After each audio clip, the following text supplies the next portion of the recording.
Bab 299. Dua gadis perempuan yang luar biasa. William mengangkat-angkat alisnya dan berkata, "Ayah, bukankah kita sudah sepakat apapun terjadi kamu tidak akan membunuh Fanny?" "Oke, baiklah, ini semua tergantung dari kamunya. Kamu bertunangan dengan dua orang wanita sekaligus ini akan menjadi hal yang sangat sensasional. Biarkan kedua menantuku ini bekerja keras untuk berlomba siapa yang dapat hamil terlebih dahulu." Raut wajah William seketika berubah menjadi hitam kemudian dia langsung membalikkan badan dan berjalan keluar. 10 hari kemudian William bertunangan dengan dua orang wanita. Berita ini menggemparkan seluruh dunia. Pria yang memiliki kekayaan dan kekuasaan bertunangan dengan dua orang wanita pada waktu yang bersamaan, ini merupakan hal yang sangat di luar kebiasaan. Dan terlebih lagi kedua orang wanita ini bukanlah berasal dari keluarga orang biasa. Dari sini dapat terlihat betapa hebatnya pesona seorang William. Kantor Presiden Direktur Grup 1 Jiwa.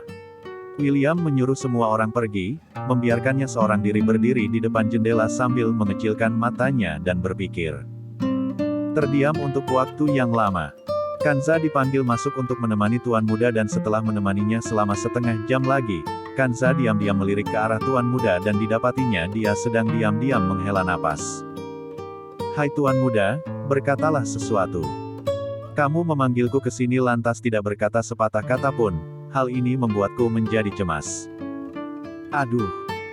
Setelah sekian lama, kemudian William menarik napas pelan-pelan dan dengan masih sambil menghadap ke arah kejauhan melalui jendela dan membelakangi Kanza berkata.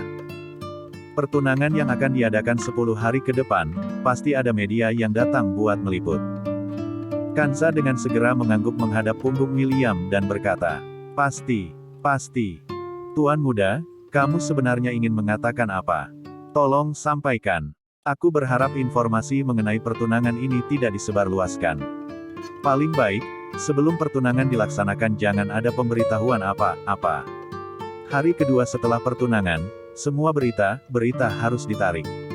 Kanza seketika berubah menjadi tertunduk lemah dan sedih berkata, "Tuan muda, kamu tidak bercandakan.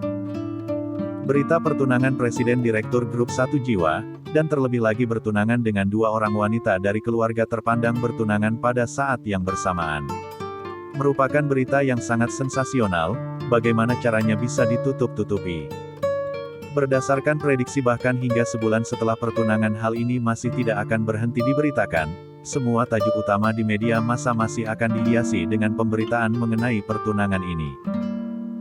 Ketua organisasi mafia bawah tanah, pertunangan konglomerat besar, dan terlebih lagi kondisi dan cara pertunangan yang tidak biasa, hal-hal ini akan menjadi bahan pergunjingan masyarakat. Media massa saat ini sangat pandai dalam mendapatkan berita. William kemudian berbalik dengan tampang dingin dan menatap Kanza dengan tatapan tajam.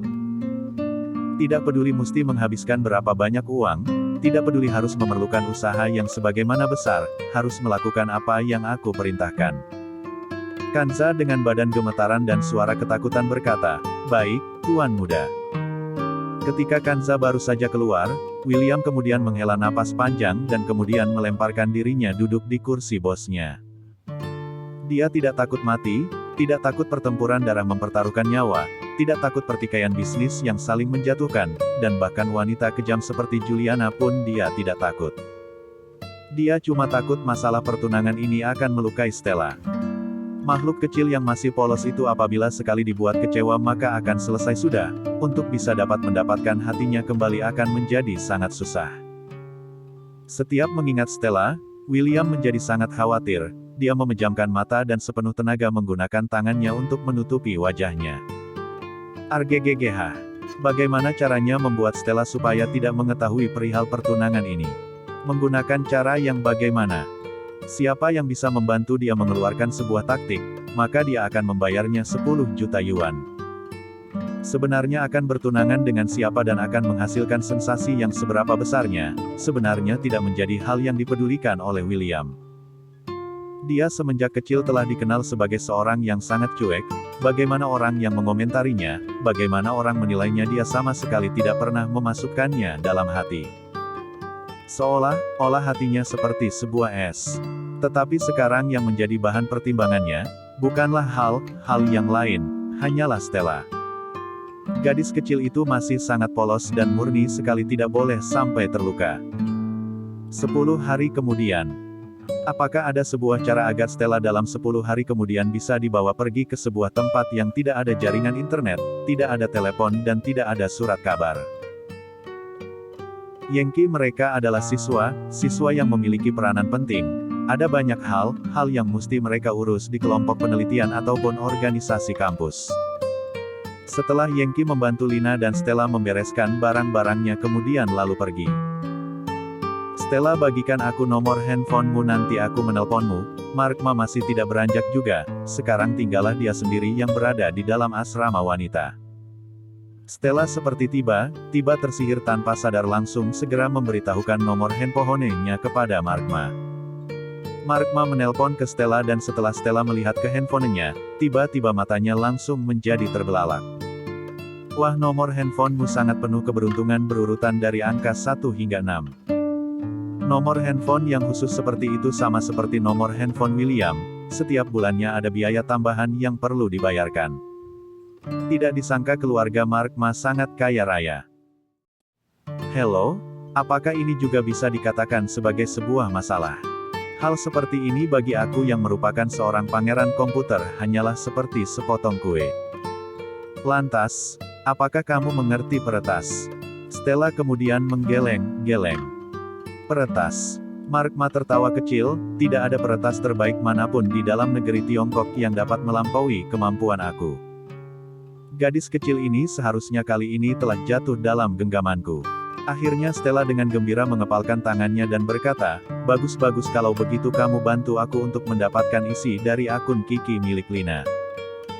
Raut wajah Markma seketika menghitam dan berkata, kamu menyuruh ahli komputer terbaik di seluruh Tiongkok untuk mendapatkan isi data akun Kiki wanita jalan itu.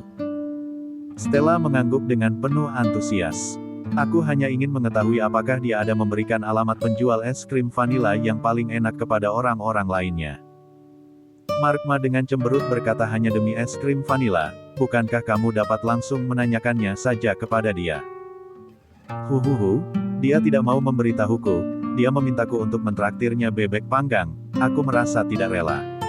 Markma langsung serasa mau pingsan. Menggunakan dia yang nyata-nyata merupakan ahli komputer terbaik dan nomor 1 di dalam negeri Tiongkok hanya untuk mendapatkan data Kiki tentang sebuah makanan ringan. Markma dengan kaki dan bibir yang gemetaran pergi dengan kecewa. Lalu Lina pergi ke ruangan kelasnya, entah apa yang ingin dilakukannya. Di dalam asrama kini hanyalah tertinggal Stella seorang diri. Asrama yang berisi 4 orang ternyata sangatlah bagus. Setidaknya setiap orang memiliki masing-masing satu ranjang, dan di atas setiap ranjang ada rak tempat untuk menaruh barang milik pribadi. Setiap orang memiliki masing-masing satu meja, satu lemari pakaian dan satu kamar mandi. Kalau dibandingkan dengan seksama, kondisi rumah Stella dan asrama kampus ini tidaklah jauh beda. Wow, aku akhirnya telah menjadi seorang mahasiswa. Stella sedang berada di atas ranjangnya sendiri dan berguling-guling. Dan pada saat bersamaan, pintu terbuka dan masuklah 2 orang anak perempuan. Seina, apakah kita akan tinggal di kamar ini? Seorang anak perempuan yang kurus tinggi berbicara kepada anak perempuan yang kurus tinggi satunya. Anak perempuan yang bernama Seina dengan mengangkat dagu memandang jijik keadaan asrama dan juga telah melihat Stella yang sedang berguling. Dia melambaikan tangan ke arah belakang dan berkata, kalian masuklah, bawakan barang kami masuk. Kemudian dari luar masuklah 4 orang pria yang membawa tas besar dan kecil dan menaruhnya di atas meja. Kedua gadis ini bukan gadis biasa. Hingga dapat membayar kuli buat mengangkat bagasinya. Sangat hebat. Stella dengan bergegas bangkit bangun dari tempat tidur, memperbaiki baju kaos dipakainya, berdiri dengan baik dan kemudian mengangguk kepada kedua teman kamar teman kuliahnya tersebut dan berkata, kalian juga tinggal di kamar ini kah? Halo, nama aku Stella, jurusan seni rupa. Kedua anak perempuan itu menatap dingin ke arah Stella. Keduanya mengangkat dagunya dengan sangat arogan dan mengacuhkan apa sambutan yang diberikan Stella. Peris, kamu ingin tidur di ranjang yang mana? Nona Seina melihat sekilas keempat ranjang yang ada. Stella kemudian bertanya-tanya. Masih ada apa yang bisa dipilih? dia dan Lina telah memilih ranjang mereka masing dan sekarang hanyalah tersisa 2 buah ranjang. Pilih yang mana? Pris mengangkat alisnya dan menunjuk ranjang yang telah dipilih Lina dengan jarinya dan berkata, "Seina, aku suka dengan ranjang yang itu." Seina hanya tersenyum kecil dan mengangguk. "Bagus sekali, aku kebetulan suka ranjang yang berada di hadapanmu, maka aku akan tidur di sana." Ranjang yang ditunjuk oleh Seina adalah ranjang yang ditiduri oleh Stella. Stella menjadi terkejut sekali lagi. Dia tidak salah dengarkan. Dia juga tidak hanyalah sekedar udara yang tidak terlihat. Dia seorang orang besar yang berdiri di depan ranjang ini, bisanya mereka hingga tidak menghiraukannya. "Pris, tidakkah kamu segera membersihkan ranjang yang telah kamu pilih? Kamu tidak melihat di atasnya sudah penuh dengan sampah." Seina dengan tatapan tajam lihat barang Stella. "Betul sekali, aku harus membuang sampah-sampah yang tidak diperlukan." Anak perempuan yang bernama Pris lalu kemudian berjalan ke arah ranjang yang dipilih oleh Lina dan tanpa menoleh ke arah sekitar langsung saja membuang semua barang Lina yang ada di atas ranjang ke lantai. "Hei, apa yang kamu lakukan? Kamu mengapa bisa membuang barang orang secara sembarangan? Ini ranjangnya Lina, mengapa kamu datang mengacaukan ranjang yang telah ditempati orang?" Stella kemudian bergegas berlari untuk menghentikan Pris. Seina kemudian memanfaatkan kondisi ini kemudian segera berjalan ke ranjang Stella dan mengambil pakaian dan barang-barang Stella semuanya lalu membuangnya keluar jendela. Stella kemudian bagaikan sedang dikepung oleh musuh, dia kemudian berlari lagi ke arah Seina untuk menghentikannya. "Apa yang kamu perbuat? Kenapa kamu membuang barangku? Kamu ini jadi orang bagaimana? Kenapa membuang barangku?" Stella postur tubuhnya lebih pendek dari Seina. Dia kalah dari tinggi badan, jadi sekalipun dia berusaha melompat untuk mencegahnya, Seina masih bisa dengan leluasa membuang barangnya. Bab 300. Anak Kampung Miskin. Seina mendorong Stella hingga terjatuh dan dengan sangat galak berkata, "Aku beritahu ya anak kampung. Ranjang ini, Nona Seina mau. Pergilah kamu ke ranjang dekat pintu. Aku yang datang duluan, seharusnya ranjang ini. Tidak peduli, aku dari kecil sampai besar, tidak ada yang pernah bisa menghentikanku. Kuberikan uang 500 sebagai ganti rugi, lalu pergilah." "Untuk apa uang 500? Kamu pikir kamu kaya sehingga memandang rendah orang? Aku tetap ingin kasur ini." Stella bersikukuh berdiri di depan Seina. Seina tersenyum dingin, menyipitkan matanya, tiba-tiba mengangkat tangannya, dan dia menamparkan tangan Stella kemudian menendangnya dengan cepat. Dia menendang pinggang samping Stella dan menendangnya beberapa meter keluar. "Ah!" Stella berteriak dan terjatuh di atas meja.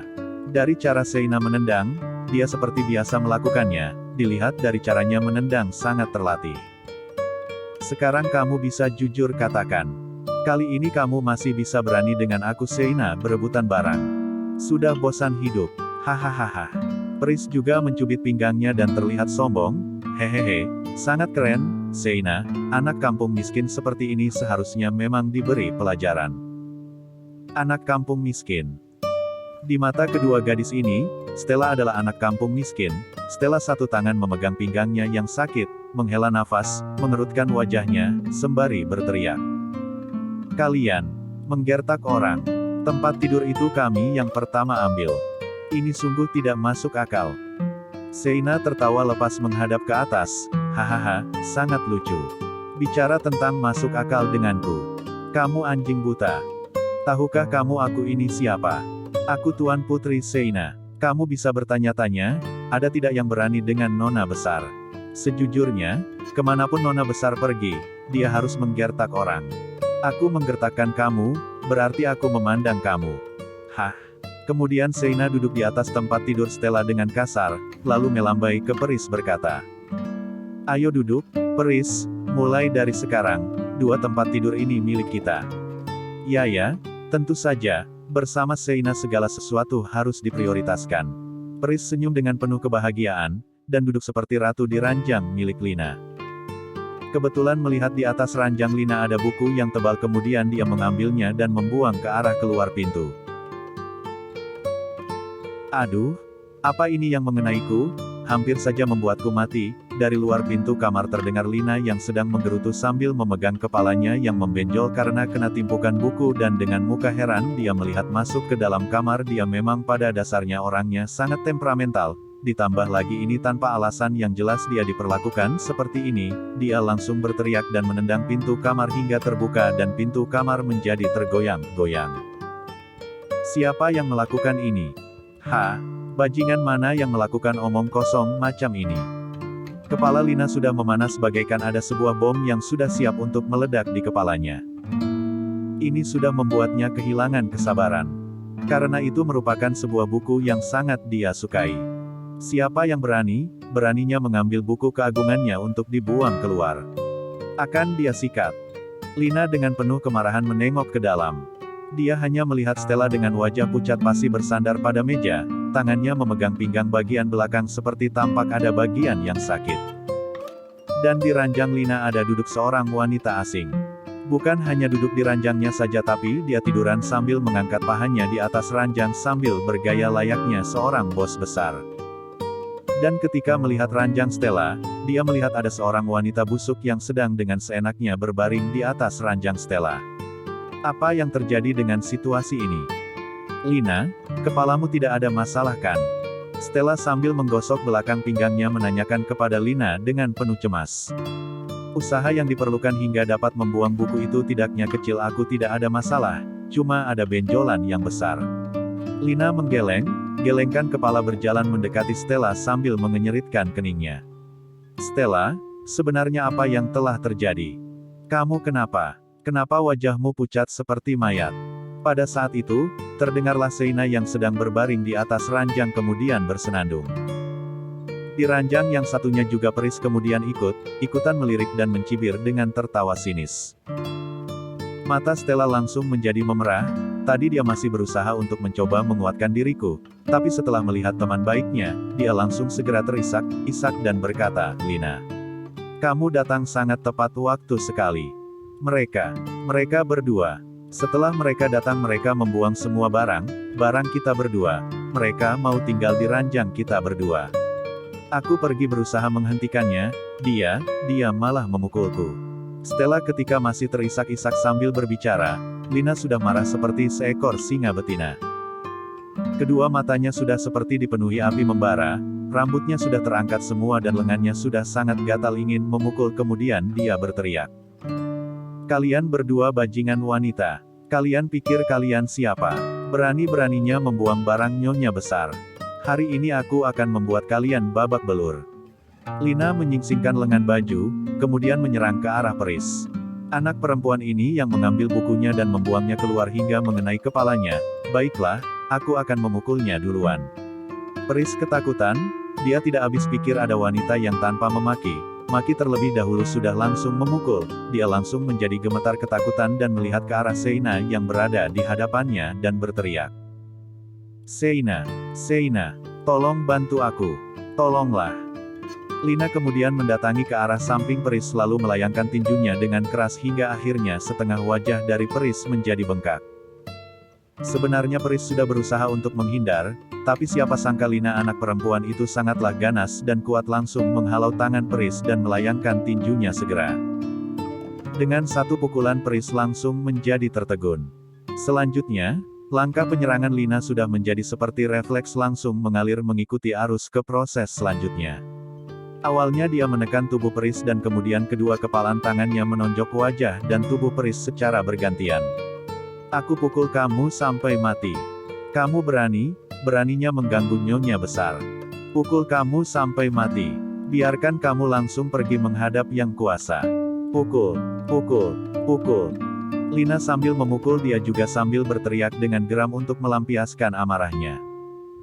Pris langsung berubah menjadi ketakutan, dia berbaring di kasur sambil kedua tangannya menutupi mukanya, sudah tidak berdaya lagi.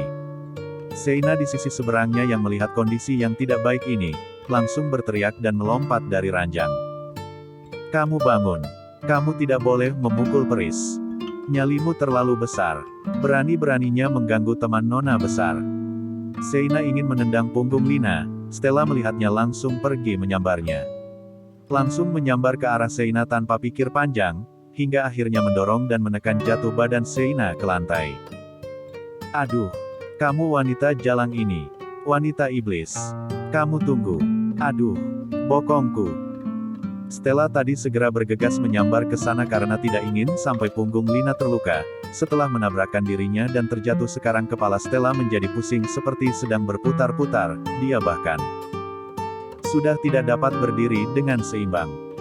Lina telah memukul Pris hingga tak berdaya dan menangis kemudian berbalik badan dan segera menyerang ke arah Sheina. Manusia iblis.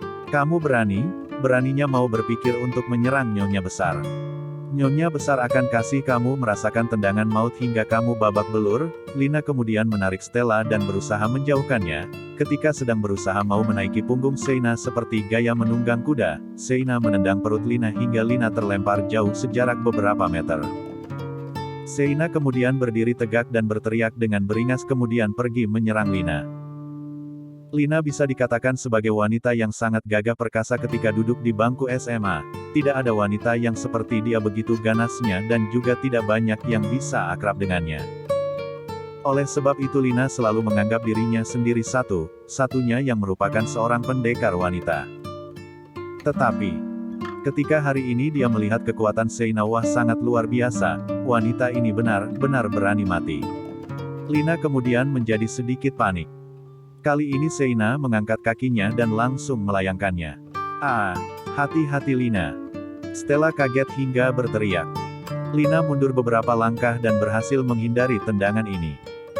Dan kemudian tangannya meraih baskom pencuci muka dan menghantamkannya ke arah Sheina. Baskom itu kemudian menghantam wajah Sheina. Aduh. Sakitnya setengah mati. Kamu beraninya menyentuh wajahku. Sheina mengelus wajahnya yang kesakitan sambil dipenuhi dengan amarah yang meluap-luap. Anak seperti Sheina semenjak dari ketika masih duduk di bangku taman kanak-kanak selalu dimanjakan oleh kalangan teman-teman dan gurunya, tidak pernah dia dipukul orang, hanya dia yang selalu memukul orang. Karakternya sudah dari awal sangatlah congkak dan arogan. Hari ini ada Lina yang seperti rumput liar mau bertarung dengannya membuatnya menjadi sangat murka. Sheina mencari-cari barang yang bisa digunakan untuk menimpuk. Akhirnya dia menemukan seperti puing-puing yang ada di bawah meja dan kemudian menggunakannya untuk menimpuk Lina. Ah! Stella melihat ada sepasang benda yang digunakan untuk menimpuk Lina kemudian teriakannya menjadi semakin menjadi-jadi. Setengah jam kemudian, keempat orang anak perempuan ini telah dipanggil ke ruang dosen pembina. Lihatlah kalian. Tidak ada mahasiswa baru dari tahun-tahun sebelumnya yang seburuk mahasiswa baru tahun ini. Lihatlah diri kalian sendiri apakah perilaku kalian mencerminkan anak mahasiswa. Kalian anak perempuan, tetapi bisanya di dalam asrama beradu jotos. Hal ini membuat citra kampus kita menjadi rusak. Hubungan di antara mahasiswa mestinya harus saling menjaga, mengasihi dan membantu. Bisa tinggal dan belajar bersama-sama ini merupakan kesempatan yang sangat langka. Jika hal ini sampai tersebar hingga universitas-universitas tetangga atau universitas sahabat bukankah akan menjadi bahan tertawaan semua orang. Dosen pembina, gigi aku benar-benar sudah mau copot sudah bergoyang apa yang harus aku lakukan. Pris mengambil kesempatan ini untuk melaporkan. Dosen pembina kemudian menjadi tersedak yang tadinya mau marah menjadi tersurut kembali. Jatuh, jangan memotong pembicaraan dosen, tadi aku sudah berbicara sampai mana ya? Bab 301. Mempunyai latar belakang yang kuat. Lina, Sheina, dan Pris semua mengangkat wajah mereka, mendengus dingin. Hanya Stella yang menjawab dengan patuh, Anda baru saja mengatakan bahwa itu sudah terdengar oleh sekolah tetangga, sehingga ditertawakan oleh mereka. Ya, benar. Murid ini mendengarkan dengan sangat serius. Ya, tadi saya berkata sampai di situ. Mari kita lanjutkan. Wajah Lina memar-memar, ada benjolan besar di kepalanya, lalu ada memar dan bekas cakaran di lengannya. Sheina juga tidak jauh lebih kuat darinya. Dahinya berwarna merah ungu dan bengkak. Masih ada bekas cakaran di wajahnya, kelihatannya gunung 5 jari milik Lina sudah pernah menyapa wajah Sheina. Pakaiannya juga sobek-sobek, seperti telah digigit buaya. Pris yang duduk di sana bahkan lebih lucu lagi. Satu matanya menyipit, benar-benar berwarna hitam, dan masih ada bengkak di wajahnya, seluruh wajahnya telah berubah bentuk. Hanya tersisa Stella anggota yang hanya mengalami luka ringan, ia hanya ditendang sekali oleh Zeina. Guru wali kelas masih mengoceh panjang lebar, dan tiba-tiba seseorang melangkah masuk. Kakak huhuhu. Sekali melihat laki-laki yang berjalan masuk, Zeina mulai menangis sedih dengan bibirnya yang cemberut. Zeina, apa yang terjadi? Iya, siapa yang memukulmu? Mengapa dipukul sampai begitu parah? Surya sangat terkejut, dia tadi sedang rapat dan teleponnya dimatikan. Setelah rapat selesai, ketika dia menghidupkan telepon, dia pun melihat banyak sekali panggilan masuk dari adik perempuannya. Adik perempuannya ini sejak kecil memang tidak mau diurus, jika tidak ada masalah penting, dia tidak akan menelepon kakaknya. Surya meninggalkan semua urusan yang ada di tangannya, dan bergegas menuju ke sini. Begitu dia masuk, gadis perempuan yang seperti hantu itu langsung berjalan ke arahnya dan memanggilnya kakak. Ya Tuhan, Surya tidak bisa mempercayai matanya. Bagaimana mungkin gadis jelek yang mirip hantu ini adalah adik perempuannya? Adiknya adalah seorang gadis cantik, yang sangat dimanja dan dicintai sejak kecil. Zeina segera memeluk lengan Surya dengan suara isakan dan memandang ke arah Lina, kemudian mengadu, Dia yang memukulku. Surya sangat marah dan menatap Lina, kemudian langsung tertegun. Ya ampun Tuhan, apa yang terjadi dengan gadis-gadis ini, bahkan anak perempuan yang berkelahi saja bisa sampai seperti ini. Membuatnya berkeringat dingin. Orang yang telah memukul Zeina adiknya, juga terlihat seperti hantu perempuan. Uhuk-uhuk. Surya menutup mulutnya dan batuk beberapa kali, untuk menyembunyikan keterkejutannya, dan berkata, murid perempuan itu, tidak peduli bagaimanapun, kamu tidak boleh memukul orang. Ini adalah sekolah, bukan tempat adu kekuatan, bagaimana kalian boleh berkelahi di sekolah? Adikku selalu kami manjakan sejak kecil, nona besar keluarga Liao jadi begitu jelek, jika tersebar keluar itu akan diketawai orang sampai gigi mereka lepas. Begitu Peris mendengar kata gigi, ia pun merengek lagi, tangannya gemetar, dan mengadu. Benar kakak Surya, gigi depan aku hampir copot karena dipukuli olehnya. Surya terkejut, menatap wajah Peris yang sudah mirip panda, bibirnya sedikit bergerak. Kamu, siapa kamu? Huhuhu, aku Peris, kakak Surya. Aku adalah Peris. Ya Tuhan, kamu adalah Peris. Bahkan Peris juga sudah menjadi seperti hantu. Surya melemparkan sebuah tatapan tajam, memelototi Lina di sana, dan berkata, Kamu sungguh keterlaluan. Kamu anak gadis, namun kamu malah memukuli dua orang anak gadis sampai menjadi seperti ini. Kamu pikir kamu siapa? Lina berdiri karena diteriaki, dan berteriak dengan tidak kalah nyaringnya, apakah kamu pantas disebut laki-laki? Kamu pikir kamu ini siapa? Wah, jika kamu yang mengatakan teori ini, pasti sudah sampai ke planet lain. Malah mengatakan aku memukuli mereka, kenapa kamu tidak mengatakan bahwa mereka berdua bergabung untuk menindas aku yang sendirian? Orang yang banyak menindas yang sedikit, apa pantas disebut manusia? Disebut anjing atau babi saja tidak pantas. Disebut anjing atau babi saja tidak pantas. Surya sangat marah dan membuka matanya lebar-lebar, lalu menarik dasinya dengan kuat. Dasar wanita ini, bagaimana bisa kamu memarahi orang seperti itu? Apakah kamu tidak diajari oleh keluargamu? Kamu anak liar. Apakah orang tuamu ada mendidikmu? Sangat kasar. Ini sangat konyol. Bagaimana siswa seperti itu bisa masuk universitas? Dan malah masuk ke Universitas Owen yang sangat terkenal ini. Ini sangat konyol. Surya sebenarnya tidak ingin memperbesar masalah ini, lagi pula, terjadi perkelahian antara kedua belah pihak, jelas pasti bukan karena kesalahan satu pihak saja. Dia juga paham sekali bagaimana emosi adiknya. Dari kecil sampai besar, dia selalu mengikuti di belakang pantatnya, tidak tahu sudah berapa banyak hal buruk yang bereskan olehnya. Tapi hari ini dia melihat Lina yang begitu arogan. Yang paling penting adalah karena dia bahkan tidak menghargai manajer besar Liao ini sama sekali. Bagaimanapun juga, keluarga Liao ini juga merupakan keluarga yang tidak bisa diremehkan. Berpikir sampai di sini dan membuat rencana ini, Surya merapikan pakaiannya, batuk 2 kali, dan wajahnya tampak serius. Pertama-tama dia menepuk pundak Seina adiknya, membiarkannya duduk dulu, lalu berbalik, dan berkata kepada guru wali kelas yang sedang bingung. Itu, permisi, apakah kamu guru wali kelas? Apakah kamu yang bertanggung jawab untuk menangani masalah ini? Ah, oh, guru wali kelasnya terkejut. Pada saat ini, dia ternyata sedang memperhatikan jas yang dikenakan Surya. Iya, sekilas terlihat itu adalah jas merek terkenal. Itu jauh lebih mahal daripada jas pengantin pria diskonan yang dikenakan di tubuhnya.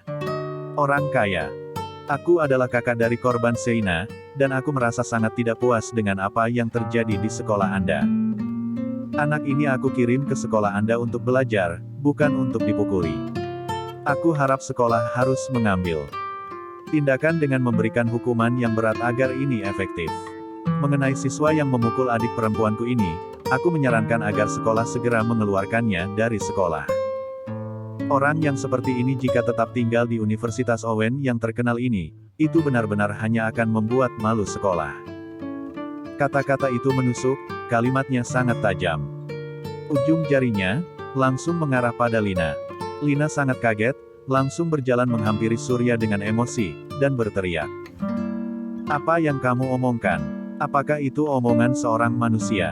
Oh, siapa yang bilang bahwa kalian adalah pihak korban? Kami adalah korbannya. Aku dan temanku adalah orang yang disiksa.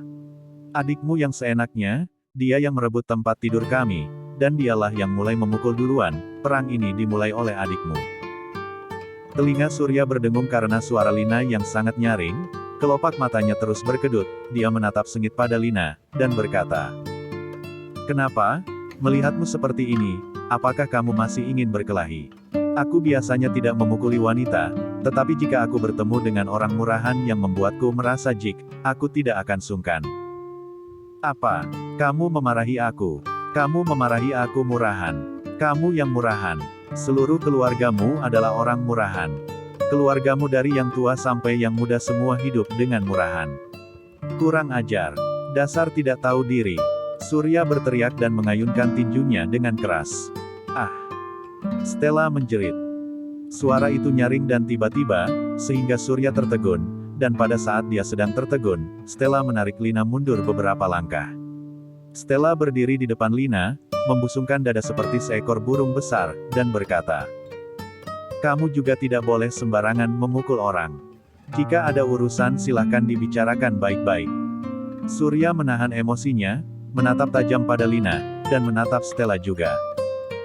Kemudian dia berbalik badan dengan cepat, menghadap guru wali kelas dan berkata dengan cepat, "Sampai di sini, aku mau tidak mau harus mengakui identitasku. Margaku Liao, aku rasa kamu pasti tahu, keluarga Liao yang paling terkenal di kota ini, sekretaris komite partai kota adalah kerabatku. Komandan Liu di daerah militer adalah kerabat dekat keluargaku, sesuai dengan tingkatan aku seharusnya memanggilnya paman. Masalah hari ini terkait dengan adik perempuanku, dan juga sangat mempengaruhi reputasi keluarga Liao.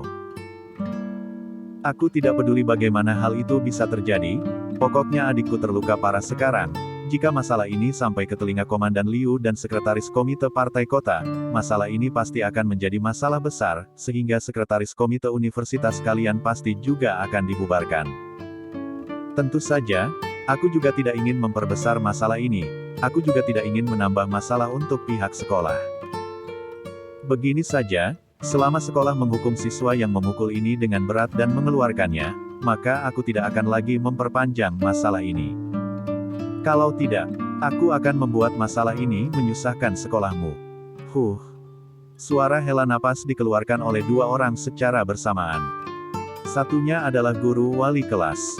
Satunya adalah Stella. Ya Tuhan, tidak heran wanita itu begitu galak, tidak masuk akal, dan sombong. Ternyata, dia dan sekretaris komite partai kota adalah kerabat dekat. Latar belakangnya sangat kuat. Lina sama sekali tidak takut, dan mencibir. "Meskipun adikmu adalah putri wali kota, aku juga tetap akan memukulnya. Dia pikir sekolah ini rumahnya. Seenaknya saja melakukan apa yang dia mau. Bagaimana dia bisa menyiksa orang seenaknya? Memangnya kenapa dengan wali kota? Memangnya kenapa komandan militer? Di dunia ini, pasti harus ada tempat yang berbicara sesuai logika. Surya cibiran dengan dingin, kamu sungguh kekanak-kanakan. Di dunia ini, memang benar ada tempat di mana kita tidak bisa berbicara sesuai logika. Jika tidak percaya, kamu bisa mencobanya, kita lihat apakah kamu akan dikeluarkan. Aku berani bertaruh, aku yakin kamu pasti akan dikeluarkan. Stella kembali menarik napas panjang lagi. Melihat Surya yang dingin, memandang Sheina yang sedang menyeringai, dan kemudian melihat Lina yang pucat, dia menjadi panik. Bisakah aku mengatakan sesuatu? Stella berdiri. Surya melirik Stella dengan pandangan meremehkan. Ia, seorang gadis kecil, yang terlihat sangat muda, terlihat seperti siswa sekolah menengah pertama, tetapi dia terlihat sangat cantik, terutama sepasang matanya yang besar. Silahkan. Sebenarnya begini. Stella menjilat sudut bibirnya dan mendesah, masalah ini, sebenarnya adalah salahku. Bab 302. Melepaskan kalian untuk kali ini. Stella, apa yang sedang kamu bicarakan? Bagaimana mungkin itu salahmu? Lina panik dan menarik pakaian Stella. Stella tidak menghiraukannya, ditatap oleh pandangan Surya yang sedang terkejut, dia melanjutkan berbicara. Sebenarnya begini, aku seharusnya tidak berebut tempat tidur dengan adikmu sejak awal, perkelahian ini disebabkan olehku. Jika harus dihukum, maka hukum saja aku, ini adalah kesalahanku, tapi aku mohon. Jangan mengeluarkan temanku. Aku mewakili temanku, untuk meminta maaf kepada adik dan keluargamu, maaf. Aku mohon agar kamu bisa bermurah hati, jangan mempermasalahkan hal ini lagi. Surya tertegun. Mata Lina melihat Stella. Dia dipukul dengan keras oleh Sheina, namun dia tidak meneteskan air mata sedikit pun, tetapi sekarang, dia tidak bisa menahan rasa pilu ini. Stella, kamu sungguh bodoh. Sheina dengan tangan di pinggangnya, mengabaikan rasa sakit di wajahnya, dan berjalan dengan bangga ke depan Stella, berkata dengan angkuh. Hehehe, sudah tahu salah. Kamu sudah takut sekarang. Mengapa kamu berani sekali berebut denganku tadi? Tidak lihat siapa aku. Ini adalah untuk pertama kalinya dalam hidupku, aku diperlakukan seperti ini. Sheina sambil berkata, pikiran jahatnya pun muncul, ia maju dan menginjak perut Lina. Sungguh, wanita ini hanya pandai menggunakan kaki. Setelah itu Stella dan Lina baru mengetahui bahwa Sheina sudah belajar taekwondo sejak dia masih kecil, dan menggunakan kaki adalah kebiasaannya dari dulu. Jangan pukul lagi. Stella buru-buru menghadangnya, melindungi Lina, sehingga tendangan Sheina itu mendarat di paha Stella. Stella menjerit kesakitan dan melangkah mundur beberapa langkah dalam pelukan Lina. Lina sangat marah, dia menggertakkan giginya dan berteriak, tidak peduli lagi. Mau dikeluarkan keluarkan saja. Aku akan membunuh bajingan wanita ini dulu. Stella menghentikan Lina dan membujuknya, sudah, apakah ini pantas, masuk ke sini dengan susah payah, jangan sampai semua menjadi sia-sia hanya karena hal kecil ini. Aku baik-baik saja, sungguh baik-baik saja, aku tidak apa-apa. Sudahlah, kamu jangan bicara lagi. Lina menghela nafas, matanya memerah, dan memalingkan wajahnya. Sheina, sialan, aku sudah mengingat dendam ini. Cepat atau lambat aku akan memberikanmu pelajaran. Surya menatap Stella dengan heran. Di sini, gadis termuda yang tampaknya kekanak-kanakan ini, malah menjadi yang paling tenang dalam menangani masalah ini. Menghindari itu, ini juga merupakan salah satu cara dalam menyelesaikan masalah. Sebenarnya, Surya menilai Stella terlalu tinggi. Stella tidak mengerti bagaimana hidup di dunia luar, dia hanya melakukan kebiasaan masyarakat biasa, terbiasa dirugikan, menahan emosi, dan juga penakut. Dia hanya lebih penakut daripada Lina. Baiklah, berhubung kalian sudah meminta maaf dengan serius, maka aku akan melepaskan kalian untuk kali ini. Namun, kalian harus membayar 50.000 yuan untuk biaya pengobatan dan biaya kerugian mental adikku. Kamu pikir kami ini bank? Kamu gila karena memikirkan uang. Lina segera melotot dan berteriak. Surya tersenyum dengan jijik, uang sedikit itu, keluarga Liao kami benar-benar tidak membutuhkannya, hanya saja. Itu adalah sebuah bentuk hukuman untukmu. Kenapa tidak bisa mengeluarkan uang sebanyak itu? Maka dari itu, orang-orang dari keluarga kecil seperti kalian, perlu merawat diri kalian sendiri, dan belajar untuk hidup secara hati-hati. Menyinggung orang yang tidak seharusnya disinggung, tentu saja kamu akan mendapatkan kerugian. Seina dan Peris keduanya tertawa bersama. Stella menepuk tangan Lina dengan pelan, memalingkan wajahnya, dan dengan tenang berkata kepada Surya, "Oke. 50.000 yuan, kan? Apakah aku harus memberikan uang tersebut kepadamu sekarang?" Kali ini, Surya dan Seina mereka yang tertegun. Seorang siswa miskin, memandangi barang bawaan dan pakaiannya, dia adalah orang miskin. Bagaimana dia bisa menyerahkan 50.000 yuan sekaligus? Mendengarkan nada suaranya, apakah mungkin dia bisa langsung mengirimkan uang sebanyak itu sekarang? Namun, Stella malah diam-diam merasa sakit hati di balik wajahnya yang tenang. Iya, kartu yang diberikan si Cheng Chen kepadanya, ternyata harus kehilangan 50.000 yuan dalam sekali tarikan napas, sehingga hatinya merasa sangat sakit. Namun untungnya ada kartu yang diberikan si Cheng Chen padanya, jika tidak, masalah hari ini tidak akan selesai dengan begitu mudah. Dengan begitu, sekelompok orang pergi ke bank terdekat dan mentransfer 50.000 yuan dari kartu Stella ke kartu Surya. Surya berdiri di belakang Stella dan tidak sengaja melirik ke mesin ATM. Dan menyadari dalam kartu Stella masih memiliki saldo 450.000. Ya Tuhan, siapa gadis kecil ini? Apa pekerjaannya? Ternyata kartu yang dibawa olehnya, di dalamnya mempunyai uang sebanyak 500.000 yuan. Dia melirik Stella sekali lagi. Gadis ini tidak terlihat seperti seorang wanita simpanan. Terlihat sangat polos. Tetapi, perempuan zaman sekarang tidak bisa dinilai dari tampang luarnya saja. Mungkin saja, gadis kecil ini adalah simpanan seorang bos besar. Namun, bahkan jika dia adalah wanita simpanan bos besar, dia tidak akan takut padanya. Di daerah setempat, siapa yang berani menyinggung Komandan Liu dan Sekretaris Komite Partai Kota? Surya merasa sangat beruntung, karena dia memiliki dua saudara jauh yang sangat kuat. Ya, mereka adalah saudara jauh. Namun, dia tidak akan memberitahu orang lain, bahwa ibunya berteman dengan saudara ipar Komandan Liu. Dan dengan Sekretaris Komite Partai Kota. Hehe, itu juga karena Komandan Liu dan Sekretaris Komite Partai Kota adalah kerabat, sehingga dia tak tahu malu dan berani mengaku memiliki hubungan dengannya. Bahkan, Sekretaris Komite Partai Kota mungkin sudah lupa dengan tampangnya.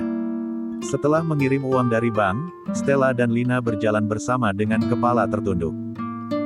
Hei, jangan sampai tidak punya uang untuk membeli makanan, apakah kamu akan mati kelaparan? Jika kalian nanti mengemis, ingat kabari aku dan Peris akan sangat bersimpati dengan kalian, kami akan memberi kalian 100 yuan, hahaha. Seina dengan tangan di pinggang, tertawa dengan heboh, mengangkat alisnya, menatap punggung Lina dan Stella. Hehehe, kedua orang miskin ini tidur sekamar dengan kita, itu benar-benar hal yang memalukan. Sangat merusak image kita. Peris juga ikut tertawa di sebelah Seina, tetapi karena lingkaran hitamnya di sebelah matanya, membuat dia tampak seperti iklan Kugo. Kalian jangan terlalu menyiksa orang. Aku sedang menahan emosi. Kalian tunggu saja. Lina sangat marah sehingga mengepalkan tinjunya, dan menyeringai. Sudahlah, jangan bertengkar lagi pula, memukul orang itu memang salah. Stella menarik lengan Lina dan menyeretnya kembali. Tentu saja, Stella paling hebat dalam memelototi. Sebelum dia pergi, dia memelototi dua gadis yang menyebalkan itu. Mulut Lina cemberut. Kenapa kamu mengatakan aku salah karena memukul orang? Bukankah itu malah membela mereka? Aku tidak mengatakan kamu, aku sedang mengatakan mereka. Aku sedang memarahi kedua anjing murahan itu, tetapi mereka tidak sadar. Hei, Lina, kita tidak boleh berurusan dengan mereka lagi. Sangat tidak mudah untuk masuk ke perguruan tinggi, jadi jangan menimbulkan masalah lagi. Orang yang kehilangan 50.000 yuan malah sedang menghibur orang lain dengan tersenyum. Lina menghela nafas dan membelai kepala Stella dengan tangannya, berkata dengan emosi. Gadis kecil, aku merasa kamulah yang paling baik padaku. Sudahlah, aku tidak ingin menikah lagi, kamu saja yang menghidupiku. Bayaranmu sebagai nyonya kedua, aku rasa itu cukup bagi kita berdua untuk berfoya-foya. Stella menyesap, berbalik dan mencubit Lina. Apa yang dimaksud bayaran sebagai nyonya kedua? Bisakah kamu berhenti mengucapkan kata itu? Aku tidak akan menghidupimu, kamu tidak tidur dengan nurut di malam hari, kamu selalu menendang selimut. Lina menyeringai jahat. Lalu, kalau begitu, apakah tuanmu tidur dengan nurut? Apakah William tidur dengan nurut? Itu malah sangat aneh. Aku rasa William itu, seharusnya lebih berolahraga di malam hari. Apakah dia mau menghabiskan 500.000 yuan untuk membuat nyonya kedua tidur dengan nurut? Stella menutup matanya, mengangkat kepalan tangannya yang kecil dan berteriak dengan malu. Tidak boleh menyebutkan kata nyonya kedua. Sets. Sekelompok siswa di sekeliling mereka memandang Stella dengan heran. Stella mengedipkan matanya yang indah, sedikit linglung. Lina tertawa menyeringai, si bodoh, buat apa kamu meneriakkan dengan keras kata, nyonya kedua, apakah kamu takut orang lain tidak tahu bahwa kamu adalah nyonya kedua? Aku salah, hal yang paling salah yang pernah aku lakukan, adalah menjadi teman baik dengan Lina si gadis tengik. Kakakku, dua wanita murahan ini memang harus diberi pelajaran, kakak penampilanmu sangat tampan hari ini. Seina berayun di lengan Surya. Surya mendorong adiknya sedikit menjauh, wajahnya hitam, dan berkata dengan dingin. Setelah kedua gadis itu sudah pergi, aku baru akan mengataimu. Masalah hari ini sebenarnya adalah salahmu. Coba lihat kamu, mengapa kamu sudah membuat masalah ketika baru masuk ke universitas? Demi sebuah tempat tidur sampai perlu berkelahi. Menurut pemahamanku tentangmu, masalah hari ini pasti dimulai olehmu kan? Seina segera menyeringai, menundukkan kepalanya, dan menggosok tanah dengan sepatunya. Itu juga bukan salahku. Aku tidak suka tempat tidur di luar. Aku suka yang di dekat jendela. Siapa suruh mereka tidak mau mengalah denganku? Surya menghela napas, melunakkan nadanya, dan berkata dengan serius. Seina, aku tahu bahwa keluarga kita mempunyai jabatan dan kekuasaan di sini. Kamu juga tidak pernah menderita sejak dari kecil. Tetapi sekarang kamu sudah masuk universitas, dan kamu seharusnya sudah lebih dewasa. Selain itu, keluarga seperti keluarga kita menggertak keluarga kecil. Jika hal ini tersebar, ini akan merusak image keluarga kita. Kedepannya, cobalah untuk tidak berurusan dengan mereka berdua. Aku lihat gadis kecil itu bukan dari keluarga biasa. Ah, bagaimana mungkin? Maksudmu gadis jelek dengan poni rata, bermata besar dan pendek itu?